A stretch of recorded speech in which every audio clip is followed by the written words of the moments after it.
Welcome back to Our Issues Milwaukee. I'm your host, Andrea Williams. Our last segment focused on the Wisconsin Department of Justice and the many ways they're working to spread awareness about the dangers of heroin and prescription drug addiction. My next guest represents the Milwaukee County Department of Health and Human Services. Their mission is to enhance the quality of life for individuals who need support, living healthy, independent, and safe lives within our community. Héctor Colón is the director of the county's Health and Human Services Department. He was appointed by County Executive Chris Abele in 2011, and his expertise comes from years of holding leadership roles in both state and local government, as well as community-based organizations. How are you, Héctor? Doing very good. Thank you so much for being here. And right off the bat, I want you to tell me more about your role as director and everything that the Department of Health and Human Services offers to the community. Sure. In my role, I oversee all of behavioral health services for Milwaukee County, which includes numerous community-based services. It also includes a psychiatric inpatient facility, observation unit, and an emergency room. I also oversee delinquency and court services that consist of a detention facility, also numerous community-based alternatives to detention, and also Department of Corrections. I oversee housing and also disability services. Wow. Department of Health and Human Services is about a $330 million budget with roughly about 900 staff. That's amazing, and that's quite a bit under one umbrella, so you're to be commended on even being able to juggle all of those things. Got a great team. Yeah, you have to have a great team to do that. And Héctor, we have all witnessed a very dangerous summer when it comes to carjackings and other crimes that have been committed mostly by a lot of juveniles in our community. In the first 5 months of this year, there were already 198 carjackings in the city, and some of the kids were as young as 12 years old that were involved. We have seen numbers decrease over the years, though, when in fact, looking at some of these scenarios, it looks like things have gotten worse. Tell us a little bit more about that. Yes, there's no doubt, certainly over the last year, there has been an uptick, an increase in carjackings and also some burglaries. So we're looking at that information closely with our partners, with the judiciary, with the DA, with the public defender, also with MPD and numerous community-based organizations to really come collectively to try to address this challenge we have before us right now. This is not something that any single entity can solve. We really need to work together to solve this issue, and we're trying to do that. Yes, and as I stated, the department oversees the juvenile justice system in Milwaukee County. Some say that the punishments for these crimes are too lenient. What are your thoughts? Yeah, so we're part of the system. Judiciary ultimately makes a decision, but we put in place, this didn't exist before we got here, risk assessment tools to really inform and guide the decision making on where to place a kid, and it's based on their level of risk. So in the past, you often put a low-level risk kid with a high-level risk kid, whether it be in detention or Department of Corrections. And the evidence shows that that's not effective intervention. In fact, it's going to harm that kid because he's going to learn high-risky behaviors, and it's not going to be good for him. It's not going to be good for society. So making that balance and making sure that we get the kid in the right program at the right time with the right duration is really the key that we've been trying to work on with our partners. And a couple of months ago, you were one of several city leaders that went before the Milwaukee Common Council's Public Safety Committee. You were asked some very pertinent questions, and at that time, you had one particular Common Council members say that really this is a situation where judges are responsible. And then you even had the police chief say during his interviews at the time that some of the punishment that's handed down for high-risk juveniles is a laughing matter in his force.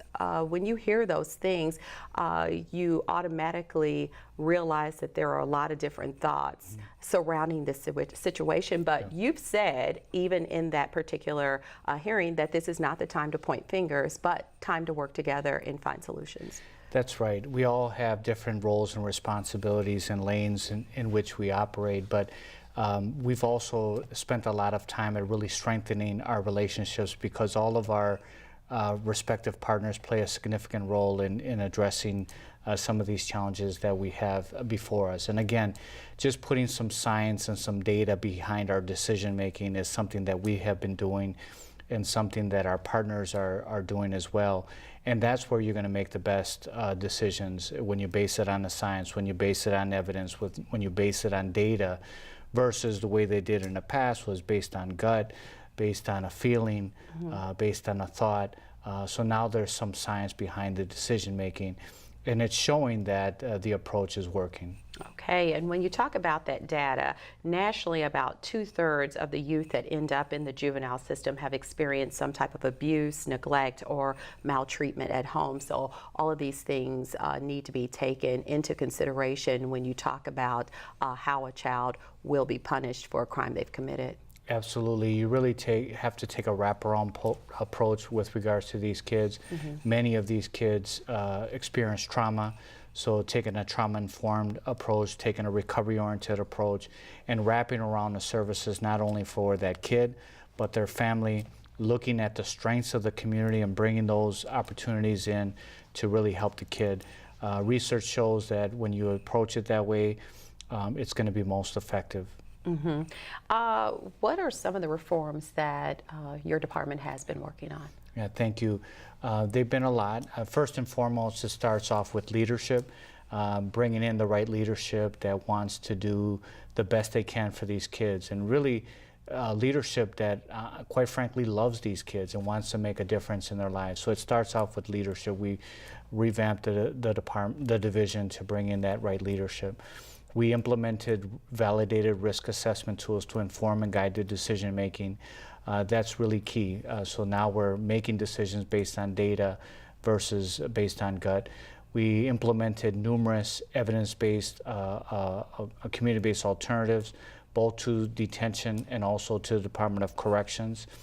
And we strengthened our partnerships with the judiciary, with the DA, with the public defender, with MPD, and numerous nonprofit organizations to really help solve these issues. As a result of these efforts, we've sent 32% less kids to the Department of Corrections, using 2011 as a baseline, 28% less kids in our detention facility, while at the same time our referrals from our criminal justice partners, MPD, and other law enforcement officials are down 27% as well.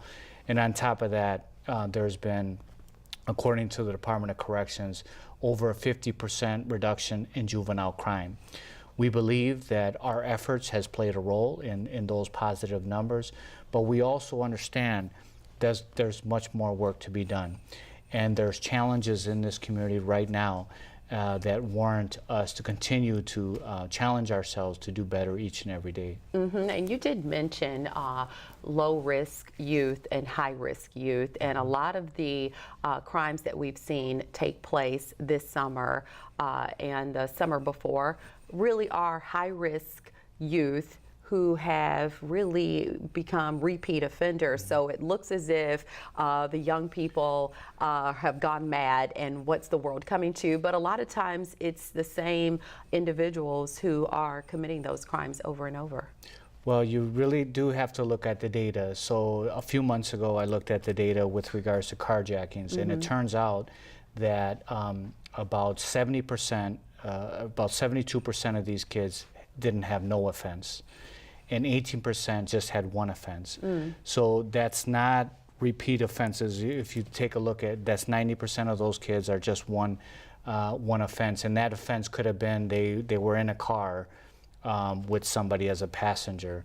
So you got to really look at the data very closely to make sure that what you're saying is correct.